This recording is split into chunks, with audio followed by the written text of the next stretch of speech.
Now, countless web searches are carried out on Chinese language web search engines every day. And each day here on China Take, we have a look at some of the most popular of those searches to give you an idea of what's trending amongst Chinese net users. For our first top search today, we head to sina.com.cn and family planning, one strike and out system.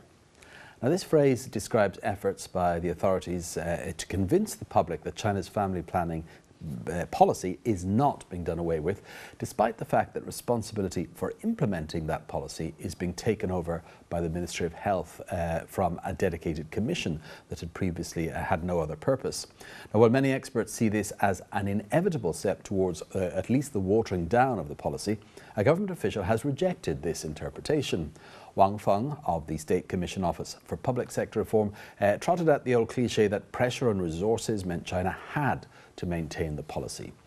To emphasise the government's position, Wang pointed out the one strike and out system for disciplining officials who fail to enforce the policy adequately, and saying that this continues. Now, under this, government officials who fail to meet family planning targets will be penalised no matter how successful they are in other areas of their responsibilities. However, another Wang Feng, a population expert and a director of the Brookings Tsinghua Center for Public Policy in Beijing, says this is just an attempt at saving face.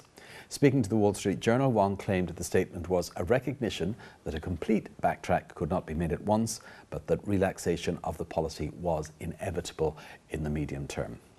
Finally today, we turn to Sogo.com and a horrifying story from southern China. Shenzhen sex slave case. Well, the sex slave refers to a 17-year-old woman reportedly held in a 4-foot-high dog cage by a 44-year-old man in the southern city of Shenzhen. A suspect, whom police named only as Chen, was arrested in another province, Guiyang, after 12 days on the run. The Shenzhen News says Chen is a native of the northeastern city of Shenyang and had studied in Japan. It also said he had been detained a year ago by police for participating in group sex parties. The paper quoted police who said Chen met the victim on a dating website. Now, here she had allegedly written that she was from a poor family, that she needed 20,000 yuan, that's about $3,200, to pay for treatment for her sick grandfather, and she was willing to sell her virginity for that amount.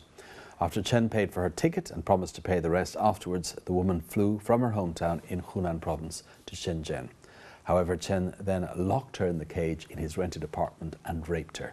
Incredibly, neighbours said they frequently heard screaming coming from Chen's apartment, but ignored it, assuming it was just a typical domestic dispute. After being held captive for 2 days, the young woman managed to escape by biting through the ropes that held her. She was discovered wandering bleeding and semi-naked outside by a passerby who called the police.